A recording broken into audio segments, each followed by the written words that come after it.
नमस्कार पक्षी मित्रांनो, आजचा जो विषय आहे तो हा संपूर्ण व्हिडिओ बघितल्यानंतर आपल्या लक्षात येईल.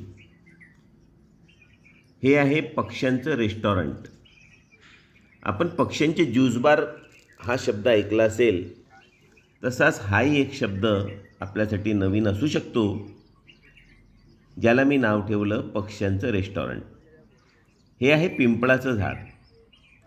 पिंपळ वृक्ष म्हणजे पक्ष्यांसाठी असलेलं एक मेजवानीचं ठिकाण, पाहुणचाराचं ठिकाण.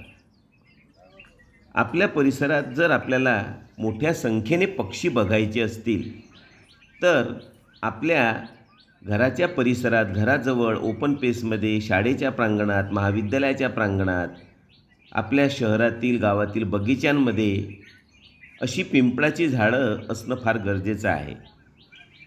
जर असं एखादं पिंपळाचं झाड आपल्या परिसरात असेल तर ते पक्ष्यांसाठीचं एक रेस्टॉरंट असते आणि याची फळं मोठ्या आवडीने हे पक्षी खात असतात, ज्यामध्ये या झाडावरती प्रामुख्याने आढळणारे पक्षी आहेत तांबट, बुलबुल, कोकीळ, मैना, कावळे, भारद्वाज, कोकीळ असे वेगवेगळे पक्षी मेजवानीसाठी या झाडावर येत असतात आणि ही फळं खाऊन त्या फळांची बीजं काही किलोमीटर अंतरावर हे पक्षी विष्ठेच्या माध्यमातून बीजप्रसार करत असतात आणि तिथं नैसर्गिकरित्या वृक्ष लागवड, बीजरोपण करण्यास हे पक्षी मदत करत असतात.